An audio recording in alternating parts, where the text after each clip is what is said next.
안녕하세요. 박희영 변호사입니다. 저번 시간에 말씀드린 것처럼 다인 사태의 부동산 개발 사업은 결국 밑빠진 독이었다라는 점에 대해서 오늘은 개별 현장의 자금 흐름을 중심으로 설명을 드리도록 하겠습니다. 우선 지금 현재 형사재판을 받고 있는 대구 동성로 현장의 신탁원부를 좀 보도록 하겠습니다. 저번 시간에 제가 설명드린 내용을 한번 생각해 보십시오. 부동산 개발 사업, 부동산 PF 개발 사업의 단계가 일단 토지 매입을 하고 그 뒤에 건물을 착공해서 준공을 한 뒤에 입주를 하는 단계로 이루어진다는 걸 제가 말씀드렸었죠. 그때 필요한 이제 자금 흐름들이 있었고요.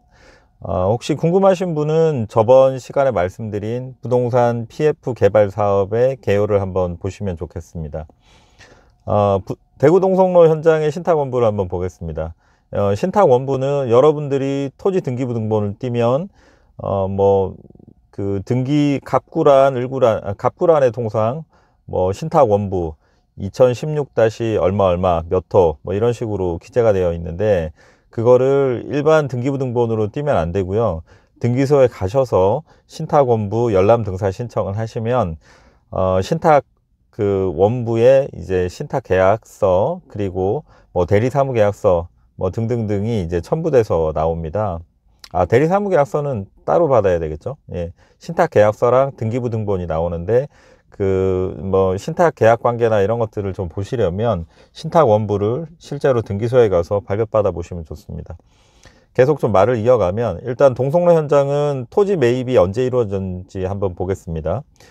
2015년 10월 29일 날 동성로 현장의 토지 매입이 완료가 됐습니다. 그러면 이 자금 흐름은 자기 자본 및 브릿지론이라고 하는 토지 매입 대금 대출이 있었을 겁니다. 그렇게 예상이 되죠. 그러면 그 다음 장을 보시기 전에 일단 매입을 함과 동시에 이제 분양관리 신탁 현장이기 때문에 코리아 신탁에게 대지 소유권을 바로 신탁하는 것을 볼 수 있습니다. 예, 다음 장을 보겠습니다. 자, 이제 그러면 토지 매입 비용을 어떻게 마련을 했을까를 신탁원부를 통해서 한번 확인해 보겠습니다. 2015년 10월 29일에 토지 매입 비용을 차용을 했습니다. 여기 공동 1순위로 되어 있는 북대구 농협, 인동농협, 그리고 반야월 농협, 경산 농협이 있죠. 여기로부터 공동 제1순위 우선 수익권을 설정해 주고 114억 원을 114억 원 상당의 우선 수익권 설정 한도를 설정해 주고 대충 한 80억 정도를 대출한 걸로 보입니다. 왜냐하면 이 공동 수익권 수익 한도 금액은 보통 대출하는 금액의 한 130% 정도로 설정하기 때문에 대략적으로 계산하면 한 80억 정도를 토지 매입 비용으로 빌린 것 같습니다. 그렇게 추정합니다. 자, 다음 내용을 한번 보실까요? 잠깐만요. 예. 다음 내용을 한번 보겠습니다. 그러면 그러고 나서 또 2016년 6월 14일에 두리홀딩스, 이 동성로 현장의 시행사죠. 시행사가 YL홀딩스로부터 150여억 원을 단기 차입해서 기존 인동농협 등 대주단에게 빌렸던 차입금 약 80억 원을 변제한 걸로 확인됩니다. 그걸 어떻게 하냐면, 여기 신탁 원본의 선순위 우선 수익자가 YL홀딩스로 되어 있죠. 그리고 우선 수익금 한도액이 195억 원으로 되어 있는데, 앞서 말씀드린 것처럼 이 우선 수익금 한도액은 빌린 금액의 대충 130%니까 대충 한 150억 정도로 대출 금액이 예상이 됩니다. 그렇게 해서 우선 수익자가 그리고 바뀌었죠. 1순위가. 여기서 보신 거는 1순위가 이제 농협 대주단이었는데, 여기서는 YL홀딩스로 바뀌었지 않습니까? 그것은 그 농협 대주단의 돈을 YL홀딩스의 돈으로 갚았다는 얘기입니다. 그럼 YL홀딩스는 어떤 회사일까요? 이 회사도 오동석 회장이 울산 현장, 신항 현장에서 세운 시행사입니다. 그러면 이건 뭘 뜻할까요? 울산 현장, 신항 현장에 있는 시행사의 돈을 땡겨와서 기존의 농협 대주단의 돈을 갚았다라는 얘기로 해석하실 수 있을 겁니다. 그러고 이제 뭐 여기서는 일단 정리를 하자면 농협 대주단의 돈을 울산 현장에 있는 시행사, 신항 현장에 있던 시행사의 돈을 땡겨와서 갚았다, 이렇게 정리하시면 될 것 같습니다. 자, 다음 장 보시죠. 그리고 5개월 후에 2016년 11월 24일 날 신천 새마을 금고등 대주단에게 약 1,300억 원 정도의 집단 중도금 대출을 실행한 것으로 보입니다. 그건 앞서 말씀드린 것처럼 공동 제1순위 우선수익자가 YL홀딩스에서 신천 사동 새마을 금고등 대주단으로 바뀌어 있죠. 그리고 이에 대한 담보로 두류홀딩스는 시행사입니다. 신천 새마을 금고등 대주단에게 대출금의 약 130%, 이거는 여기 공동 우선 수익 한도액으로 칸을 보시면 대출금의 약 130%라고 기재가 되어 있습니다. 대출금의 약 130%에 해당하는 1,692억 원의 공동 제1순위 우선수익권을 부여한다고 되어 있습니다. 그러면 이 내용을 해석을 해보면 결국 수분양자들이 중도금 대출받은 돈을 사용해서 기존의 150억 상당의 YL홀딩스 단기 차용금을 변제한 거죠. 쉽게 얘기해서 중도금 대출 받아서 수분양자들이 준 금액으로 YL홀딩스 다른 시행사의 돈을 이제 갚게 된 겁니다. 아랫돌 빼서 윗돌 괭 게 아닌가 싶습니다. 자, 그러고 이제 2019년 4월 1일자 신탁원부 변경 내용이 그 다음 내용으로 나옵니다. 아까 2016년 11월이었나요? 11월이었고 2019년 4월 1일이죠. 이 사이에 어떤 일이 있었습니까? 공사 자금이 부족해서, 그리고 기성고 비율을 속였다는 이유로 공사가 중단이 됐었죠. 왜냐하면 기성고 비율을 속이니까 신탁사에서 공사 자금을 안 줬거든요. 그래서 공사가 중단되고 자금이 안 돌아서 한참 공사가 중단되고 어려움을 겪던 시기였습니다. 그때 오동석 회장이 어떤 걸 했냐면 2019년 4월 1일에 자금 유동화 대출을 받았습니다. 자금 유동화 대출은 뭐냐면 두리홀딩스가 이 동성로 현장에서 나중에 받을 수익금 채권이나 잔금 채권을 담보로 대출을 받았다라는 얘기입니다. 정확히는 어떤 채권을 담보로 돈을 빌렸는지는 모르겠지만 일단 자금 유동화를 했습니다. 그래서 여기 공동 2순위 우선수익자라고 되어 있는 것처럼 다인 동성로 제1차 주식회사라는 회사를 만들어서 자금 유동화를 해서 돈을 빌렸고, 또 하나는 우리종합금융주식회사로부터 또 돈을 빌렸습니다. 이 합계액이 대략 120억 원으로 추정이 됩니다. 그리고 156억 상당의 우선수익금 한도액을 정해서 이들에게 공동 제2순위 우선수익자로 선정해 줬습니다.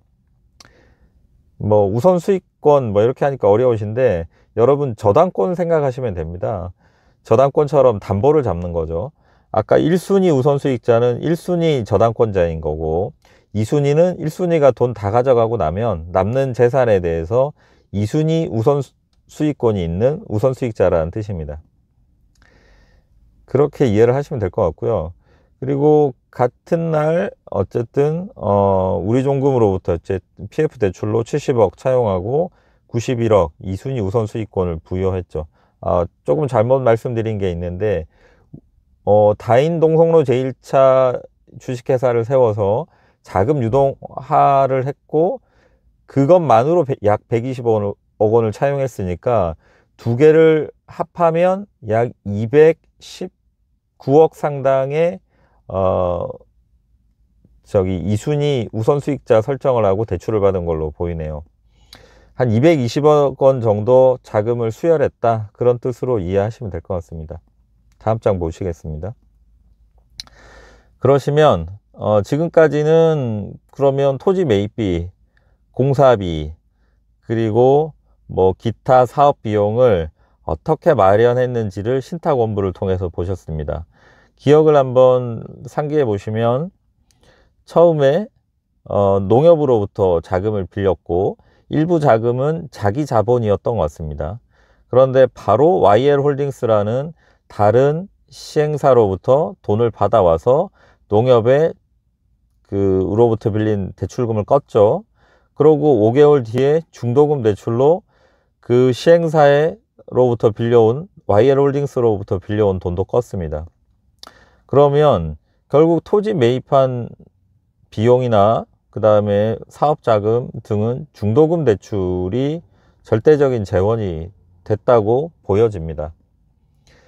그러면 이 돈을 가지고 과연 공사를 마무리를 하고 입주까지 시킬 수 있는 안전한 그 자금 조달 구조였냐, 그걸 한번 보려고 합니다.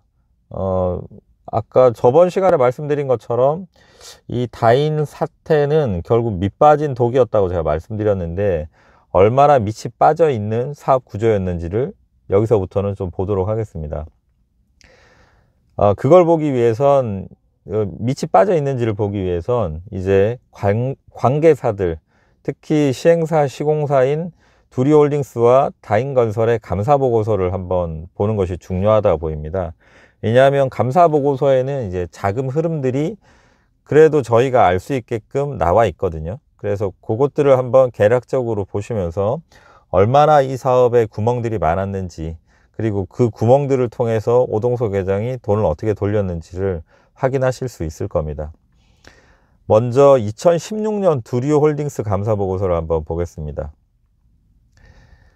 두리홀딩스는 그 동성로 현장의 시행사이기도 하지만 여기 분양공사 내역에 써 있는 것처럼 물금 2차, 신항 2차의 현장의 시행사이기도 합니다. 그러니까 3개 현장의 시행을 동시에 맡았던 시행사라고 보이죠.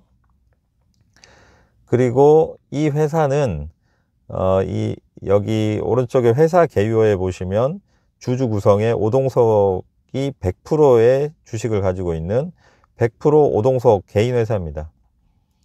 2015년 8월 5일에 설립했다고 되어 있네요. 자, 그러면 2015년 16년에 이 회사의 이제 단기 대여금이나 단기 차입금 상황을 한번 보겠습니다. 오른쪽 위에 있는 표 내용인데요. 이게 현금 흐름표에 있는 내용입니다. 근데 내용을 보시면 뭐 상당히 많은 금액들이 뭐 단기 대여되고 증가되고 감소되고, 단기 차입금이 뭐 증가되고 감소되고, 굉장히 복잡하게 되어 있습니다. 매우 활발하게 돈이 왔다 갔다 한 점을 볼 수 있습니다. 단기 대여금은 쉽게 말씀드리면 1년 내를 변제 기한으로 해서 돈을 빌려줬다는 내용이고, 단기 차입금은 반대로 1년 내를 변제기로 해서 돈을 빌린 거라는 겁니다. 그러면 1년 동안 빌리고 그 다음에 그 빌려주고 한 돈이 그만큼 많았다라는 거고요. 그리고 여기서 또 눈에 띄는 부분이 2015년, 그러니까 위에 표의 오른쪽에 있는 내용을 보시면 2015년에 7억 원의 배당금을 지급한 것이 보입니다. 두리홀딩스 회사를 통해서 배당금이 7억 원 지급됐다는 건데, 배당금은 주주한테 주는 겁니다. 그러면 앞장에서 제가 주주가 누구라고 그랬죠? 오동석 회장이 100% 지분을 가지고 있는 회사입니다. 그러면 오동석 회장이 이 7억 원의 배당금을 모두 가져간 거죠. 회사로부터 배당금 명목으로 7억 원을 가져간 겁니다. 그리고 또 2016년을 보시면 17.6억 원, 17억 6천만 원의 배당금을 또 받아갑니다.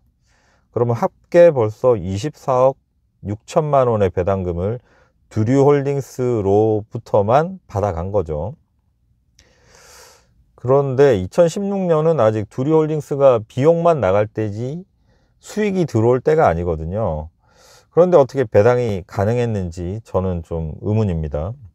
이익이 있어야 배당이 가능한 건데 2016년에는 어떤 이익이 있었는지 그 부분을 한번 봐야 될 거는 같습니다. 그리고 이 위에서 말씀드린 단기 차입금이 굉장히 많았다 말씀드렸는데 단기 차입금 내역이 나옵니다.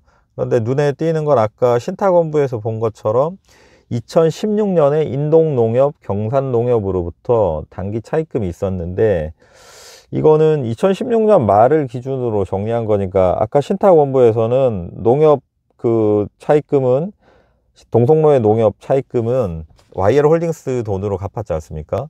그래서 추정컨대 여기에 남아있는 인동농협, 경산농협 단기 차입금은 양산물금 2차 토지 매입대금으로 추정이 됩니다. 그리고 2017년, 2018년 감사보고서를 한번 보겠습니다. 여기에 이런 내용이 나옵니다. 2017년에 수분양자의 집단주택자금 대출금, 즉 중도금 대출금으로 두류홀딩스가 지급 보증한 금액이 3,450억 5천만 원이라고 나옵니다. 지급 보증은 뭐냐면 중도금을 대출을 수분양자들이 받았는데 그걸 안 갚았을 때에 대신 갚는 채무를 부담했다는 뜻입니다. 두류홀딩스가 부담했다는 거고 그게 3,450.5억 정도 된다라는 겁니다. 그리고 2018년에는 중도금 대출 지급 보증액이 7,909억 원으로 늘어납니다. 1년 사이에 중도금 대출액이 약 한 5천억 원은 아니고 한 4,500억 정도 늘어났다는 뜻이죠. 그만큼 분양사업을 활발히 했다라는 것으로 보입니다. 거의 1조 원대 이제 가까워지려는 중도금 대출 지급 보증을 했죠. 어마어마합니다. 그리고 시행사인 두류홀딩스 말고도 다인건설도 지급 보증을 제공을 했습니다. 뭐 아시다시피 시행사들하고 다인건설은 오동석 회장의 다 뭐 어떻게 보면 개인 회사로 봐야 되고 둘이 한 몸이기 때문에 같이 지급 보증을 제공한 걸로 판단됩니다. 2019년 두류홀딩스 감사 보고서를 보겠습니다. 2019년 말에 단기 차입금, 아까 1년 내를 변제기한으로 해서 빌린 돈이 833억 원이라 확인됩니다. 그리고 2019년 말에는 공사가 한참 중단됐다가 이제 공사가 완료가 될지 미분양이 될지가 거의 좀 어느 정도 정리가 될 시점이기 때문에 그 전까지는 감사보고서에 반영하지 않던 단기 순손실 발생액을 적시를 해뒀습니다. 그게 256.5억이죠. 이처럼 두류홀딩스가 256.5억의 손실이 생겼는데 아까 2015년 16년에 오동석 회장이 이익이 났다고 해서 배당금을 24.5억인가요? 24.6억 원 받아갔죠. 이것만 보더라도 그 배당금 지급이 얼마나 부당했는지를 잘 아실 수 있을 겁니다. 자, 2019년 감사보고서에 또 다른 내용을 한번 보겠습니다. 2019년 말에 지급 보증액, 아까 뭐 중도금 대출에 대한 보증액 말씀드렸잖아요. 그게 아까 거의 한 8천억 정도 된다고 했는데 지금 8,169.5억으로 정리가 되죠. 그리고 특수관계자, 이건 결국 뭐 다인그룹 계열사 등 뭐 그런 회사들을 얘기합니다. 거기랑 자금 대여, 자금 차입, 담보, 지급 보증 거래가 아주 활발함을 알 수 있습니다. 돈을 그 그룹 내에서 돈 돌리기를 얼마나 활발하게 했는지를 볼 수 있는 자료입니다. 그걸 이제 정리를 한 걸 보면 2019년 말에 특수관계자, 다인그룹 계열사에 대해서 자금 대여를 302억, 두류홀딩스에서 나간 돈이란 것입니다. 그리고 자금 차입액이 18.5억 원, 그리고 차입금, 담보 설정액, 돈 빌리고 담보 설정한 게 156억, 돈 빌리고 지급 보증한 게 590억, 이렇게 확인이 되네요. 어쨌든 너무 정신이 없고 난삽하긴 한데, 한 문장으로 정리하자면 결국 특수관계자, 다인그룹 계열사랑 돈 돌리기를 엄청 많이 했다. 그래서 결국 누구의 돈인지, 누구한테 가야 될지도 정신없다 라고 정리하시면 될 것 같습니다. 자, 2016년에서 2019년 두류홀딩스 감사 보고서를 한번 지출 내역 를 한번 정리해 보겠습니다. 이것도 좀 어이가 없었는데요. 지급 수수료라고 해서 이제 관계사들의 이해관계자들에게 나간 돈을 연도별로 정리를 해 보면, 지급 수수료로 2016년에 279.7억이 나갔고요. 2017년에 224.2억, 2018년에 253.1억, 2019년에 95억이 지출됐습니다. 지급 수수료는 아마 분양대행 지급 수수료 이런 것 같아요. 근데 이것도 굉장히 많이 좀 지출되지 않았나 싶습니다.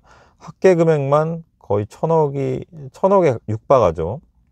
그리고 광고 선전비, 이건 이름 그대로 광고하고 선전하는 비용인데, 2016년에 73.2억, 17년에 106.8억, 18년 58.1억, 19년에 5.5억. 이 돈도 굉장하죠. 그리고 기부금도 있습니다.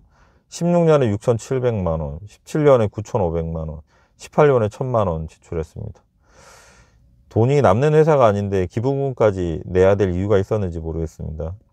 그리고 이자 비용이 어마어마합니다. 결국 돈 빌린 거에 대해서 이자로 지급했다는 비용인데, 16년에 15.8억, 17년에 80.2억, 18년에 29억, 19년에 45.9억. 이자 비용만 해도 거의 지금 한 150억 정도 되죠. 돈이 그냥 줄줄 새고 있는 게 보입니다. 두류홀딩스 2017년 재무상태표입니다. 여기서는 이걸 제가 이렇게 올려드린 이유는, 이걸 기초로 해서 공소장에 검사님이 이렇게 범죄 사실을 정리해 뒀습니다. 두 번째 단락인데요. 한편 두류홀딩스의 회계 자료에 따르면 이게 감사 보고서를 얘기하시는 것 같습니다. 2017년도 기준 자기 자본이 약 24억에 불과한 반면 차입금이 약 474억 원에 달해서 차입금 의존도가 1971%에 이르렀다라고 되어 있습니다. 그리고 다수의 다인그룹 타 계열사에 약 439억 원을 무담보로 되어 있으나 회수하지 못하고 있었으며 돈 돌리기가 활발했다라는 내용을 이렇게 표현했고요. 금융기관 등으로부터 차입한 자금으로 인한 이자 비용이 매년 100억 원 이상 발생하여 급기야는 이자를 연체하는 상황에 처한 반면이라고 표현했죠. 아까 이자가 매년 어마어마하게 발생한 거 보셨죠? 그만큼 돈을 많이 빌렸는데도 이자도 제때 못 낼 정도였다라는 겁니다. 그것이 감사보고서에 있었죠. 그리고 신탁사에 입금된 분양계약금 및 분양대금, 중도금, 대출금을 거의 다 인출하여 시공사에 지급할 공사대금을 마련할 방법이 없는 상태였다. 아까 돈을 기부금으로 내고 배당금 빼고 그 다음에 자금 대여하고 광고 선전비 등등등으로 수수료로 해서 계속 돈이 나가지 않습니까? 그 내용들을 이렇게 정리한 겁니다. 그래서 이 공소사실은 잘 정리를 하신 것 같습니다. 그러고 이제 이번에는 다인건설을 한번 보겠습니다. 다인건설도 두류홀딩스랑 크게 다르지 않습니다. 2016년 감사보고서를 보면 2015년, 16년에 단기 대여금이 계속 증가 감소, 그리고 단기 차입금의 증가 감소가 매우 활발함을 알 수 있습니다. 그리고 2016년에 60억 원의 배당금을 지급을 했고요. 이것도 오동석 회장의 거의 개인 회사니까 60억 배당금 모두가 오동석 회장에 간 걸로 보입니다. 그리고 2016년 한 해 임직원과의 자금 거래가 217억 2,700만 원 상당 존재합니다. 임직원과의 자금 거래, 이 돈도 부의 자금, 비자금 형성을 한 게 아닌가, 그렇게도 추정이 되고, 돈이 어디서 와서 어떻게 갔는지, 왜 임직원들이 이 돈을 거래하게 됐는지, 그리고 이 자금 거래가 차명 거래가 아닌가라는 생각도 많이 듭니다. 어쨌든 정신없습니다. 2016년 이제 다인건설 감사 보고서를 보면 두리홀딩스로부터 2016년 9억 원 차용 원풍건설, 과거의 다인건설 이름이 원풍건설이었고요. 거기서 20억 7,416만 원 차용했다고 나오고, 화신 PMC 여기는 수도권 쪽에 있는 오피스텔 아마 시행사로 알고 있습니다. 거기서 또 8억 원 빌렸고요. 그러고 그 돈을 빌려서 인동농협 등 대주단에 이제 기존 채무 29억 원을 변제한 걸로 나와 있습니다. 참 복잡합니다, 이것도.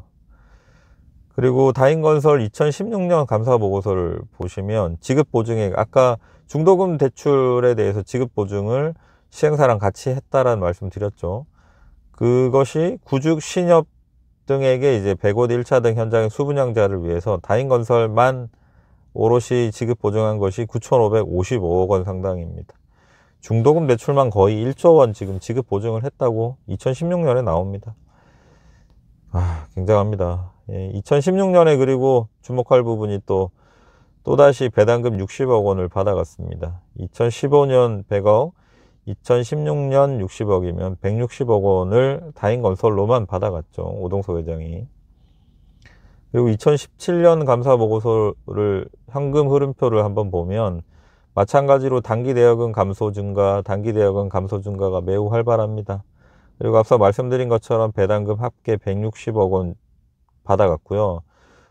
주목할 부분이 2017년 매도 가능 증권 60억 발생했습니다. 매도 가능 증권은 쉽게 말씀드리면 주식 60억 원을 회사 돈으로 샀다는 겁니다. 그것을 회계상 용어로 매도 가능 증권이라고 합니다. 근데 그럼 어떤 주식이냐, 이걸 한번 보면 태산 석유화학이라는 주식이었습니다.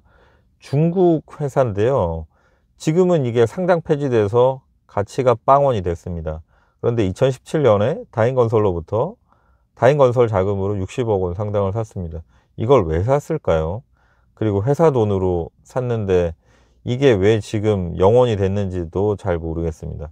상폐가 됐다고 하지만 이 60억 원이 어떻게 또 이제 비자금으로 흘러가지 않았을까라는 의심도 한번 가져보게 됩니다.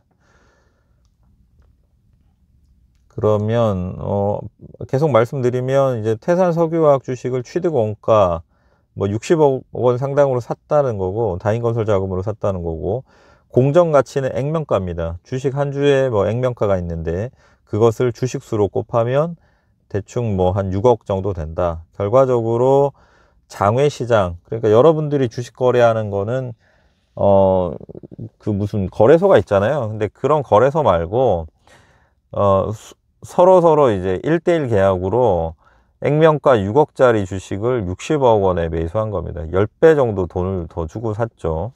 그럴 만한 가치가 있는 회사였는지 저는 도저히 이해할 수 없습니다.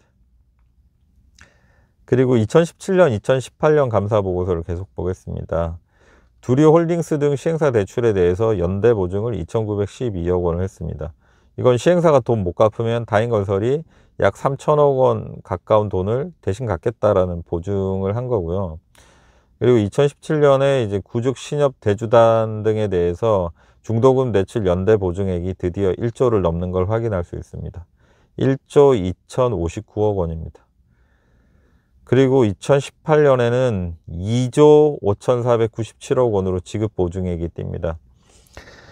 모든 그 다인그룹 시행사가 했던 현장의 시공사는 다인건설이었으니까 이 그 현장에 2018년 현재 중도금 대출이 약 2조 5,497억 원 상당 이루어졌다는 걸 확인할 수 있는 대목입니다. 그리고 2018년 다인건설 감사보고서를 보겠습니다. 특수관계자, 아까 말씀드린 것처럼 다인그룹 계열사들입니다.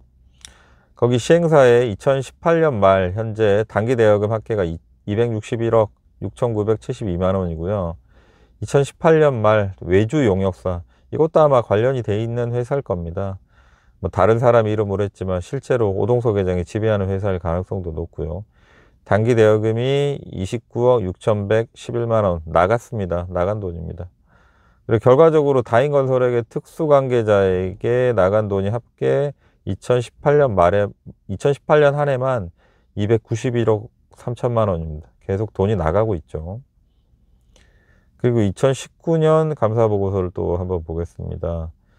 시행사에 대한 단기 대여금 합계 485억 원, 2018년보다 더 나가고 있죠. 그리고 외주 용역사에 대한 단기 대여금은 없습니다. 2019년 말은 장기 차입금까지 104억 원 증가했습니다. 이게 2019년 공사 중단되고 하니까 아마 유동화 대출을, 잔금 유동화 대출 할 때 아마 같이 장기 차입하지 않았나 싶습니다. 그리고 이번에는 울산 번영로 현장 시행사, 아까 잠깐 동성로 현장에 그 브릿지론 자금 대주면서 등장했던 YL홀딩스입니다. 그것의 감사보고서를 한번 볼게요. 여기도 마찬가지로 단기 대여금 증가 감소가 활발하고요. 차입금 증가 감소가 매우 활발합니다. 그리고 여기도 배당금을 또 빼갔죠. 2016년 배당금 15억 원, 2017년 배당금 8억 1천만 원, 합계 23억 1천만 원 정도를 YL홀딩스에서만 빼갔습니다. 아까 동성로 24.6억 원이고요. 그러면 시행사에서만 두 곳에서만 50억 빼갔고, 다인건설에서 아까 160억 빼갔으니까 이렇게 확인되는 것만 해도 210억 원 배당금으로 받아갔죠. 그런데 여기에 이런 게 또 있습니다. 아래 표를 보시면 이제 안양 대전에 신규 현장에 토지를 매입한 사실도 확인할 수 있습니다.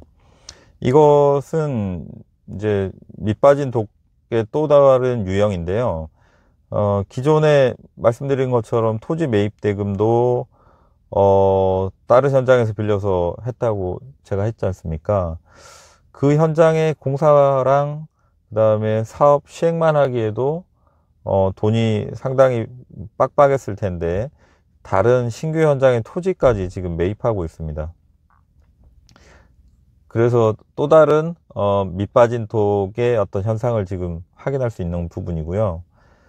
그래서 간단히 지금 두리홀딩스, 다인건설, YL홀딩스의 감사보고서 주요 내용만 제가 발췌해서 말씀을 드렸는데, 이걸 통해서 제가 말씀드리고 싶은 부분은 결론은 이겁니다. 그 저번 시간에 제가 설명드린 것처럼 결국 그 부동산 PF 분양 사업은 전체 비용과 이익 구조가 맨 왼쪽의 표처럼 되어 있습니다. 토지 비용 대충 30%, 공사 비용 대충 40%, 금융 및 기타 비용이 대충 30%입니다. 비용 중에요. 그리고 그 분양 대금이 들어와서 이 비용들을 다 그 지급을 하고도 남는 돈이 시행사의 사업 이익으로 돌아가는 구조입니다. 그러면 중간에 있는 표를 한번 보시면 국내 부동산 PF 자금 조달은 이런 식으로 이루어진다고 저번 시간에 제가 말씀드렸습니다. 토지를 살 때 자기 자본, 자기 돈 일부하고 이제 대출을, 후순위 대출과 선순위 대출을 가지고 토지 비용을 마련을 하죠. 매입 비용을. 그러고 여기서 빌린 돈으로, 남는 돈으로 공사 비용, 사업 비용 일부를 조달합니다.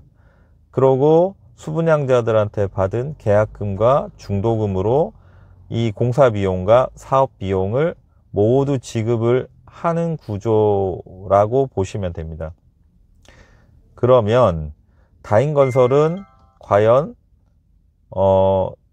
이런 구조 하에서 무사히 공사를 완공을 하고 입주를 시켜줄 수 있었을까를 한번 생각해 봅시다. 여기서 아까 토지 살 때, 두리홀딩스가 토지 살 때 YL홀딩스 돈으로 잠깐 넣었다가 어떻게 했죠?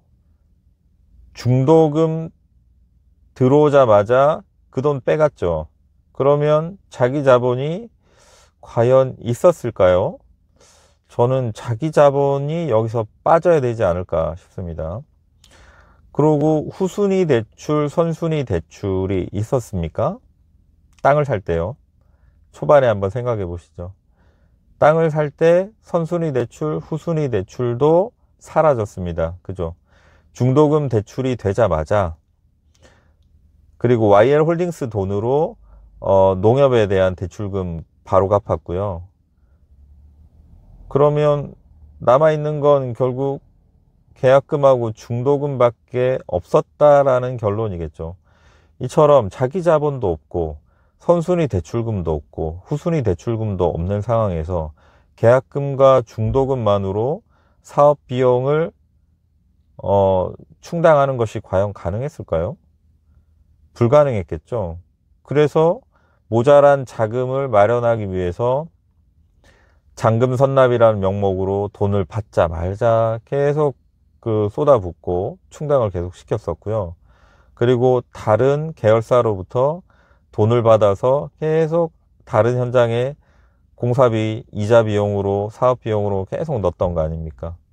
그런데 그렇게만 사실 했으면 모든 현장을 더하기 빼기 해서 뭐 겨우겨우 비용은 맞췄을 텐데 중간중간에 배당금 200억 넘게 빼고 무슨 광고 선전비, 기부금 등등등으로 계속 돈이 빠져나가는 거 보셨죠. 그리고 추가적으로 새로운 현장의 토지까지 구입을 했습니다. 그러면 과연 각 현장별로 이 사업자금 충당이 가능한 구조였겠냐 의심해 보지 않을 수 없습니다.